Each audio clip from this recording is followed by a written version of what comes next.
দমদম লোকসভা কেন্দ্রের মনোনীত প্রার্থী অধ্যাপক সৌগত রায় সমর্থনে দমদম বিধায়ক রাজ্যের শিক্ষামন্ত্রী অধ্যাপক ব্রাত্য বসুর নির্দেশে ১৬ নম্বর ওয়ার্ডের পৌরমাতা মুনমুন চ্যাটার্জির ব্যবস্থাপনায় এক বিশাল শোভাযাত্রা। দেখে নেব সেই দৃশ্য। দেখতে থাকুন বেঙ্গল নিউজ টিভি।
এ ব্যাপারে কোনো সন্দেহ নেই। এই কদিন প্রায় এক মাস ঘুরে আমি দেখছি লক্ষ্মীর ভাণ্ডারটাই হিট। মহিলারা একদম উদ্বেল হয়ে লক্ষ্মীর ভাণ্ডারের জন্য তৃণমূলকে সমর্থন, সেটাই ১৬ নম্বর ওয়ার্ডের মহিলারা।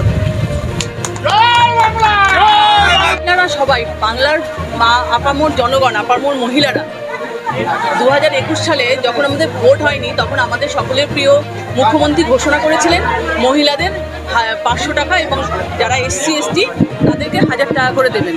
তিনি তখন বলেছিলেন, তখন কিন্তু কেউ হাতে পায়নি। কিন্তু আমাদের মুখ্যমন্ত্রীর ওপর সবার এতটাই নির্ভর, সবাই এতটাই আমাদের নেত্রীকে ভালোবাসেন, কারণ তিনি জনগণের নেত্রী, তাই এতটাই সবাই ভালোবাসেন তাকে ২০২১ সালে হাত ধরে তাকে আশীর্বাদ করেছেন এবং ৩বারের জন্য হ্যাট্রিক করেছেন।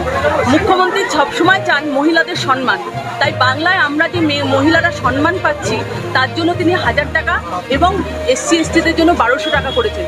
শুধু এটার জন্য কিন্তু লক্ষ্মী ভাণ্ডারের জন্য কিন্তু মহিলারা ভোট দেয় না, মহিলারা ভোট দেয় আমার বাংলার মায়েরা, আমার বাংলার বোনেরা যেভাবে শান্তিতে আছে, যেভাবে আমরা চলাফেরা করতে পারি রাস্তাঘাটে, যেভাবে আমাদের যুব সমাজ রাস্তাঘাটে চলাফেরা করতে পারে, তার জন্যই কিন্তু আমরা বাংলার এই আপামর জনগণ শান্তিতে থাকার জন্যই আমরা আমাদের জননেত্রী মুখ্যমন্ত্রী মমতা বন্দ্যোপাধ্যায়ের সাথে ছিলাম, সাথে আছি, সাথে থাকবো। আমরা আশাবাদী, আমরা তো কেউ জ্যোতিষী নই, অধ্যাপক সৌগত রায়কে যখন ডেকেছি তখন পেয়েছি। তাই মানুষটার নিজের একটা ক্যালি আছে, যে মানুষটা ছোট থেকে রাজনীতি করে আজকে এই জায়গায় এসেছেন। 3বারের জন্য আমাদের এই দমদমের মানুষই তাকে জিতিয়েছেন। এর আগে উনি বিভিন্ন জায়গায় বিধায়ক ছিলেন। সংসদে গিয়ে তিনি যে বক্তব্য রাখতে পারেন ভারতবর্ষের জন্য এবং বাংলার জন্য, সেটা কিন্তু অনেকে সেটা দেখে শেখে। তাই 4বার কেন, বারবার সৌগত রায়কেই আমরা দমদমে চাই।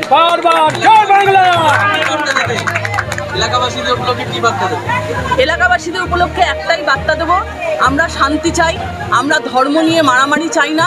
কারণ মানুষের ওপরে কেউ ওপরে হতে পারে না, সবার উপরে মানুষ সত্য, তাহার উপরে নাই। বিবেকানন্দের কথা, এই বাংলা নজরুলের বাংলা, এই বাংলা রবীন্দ্রনাথের বাংলা।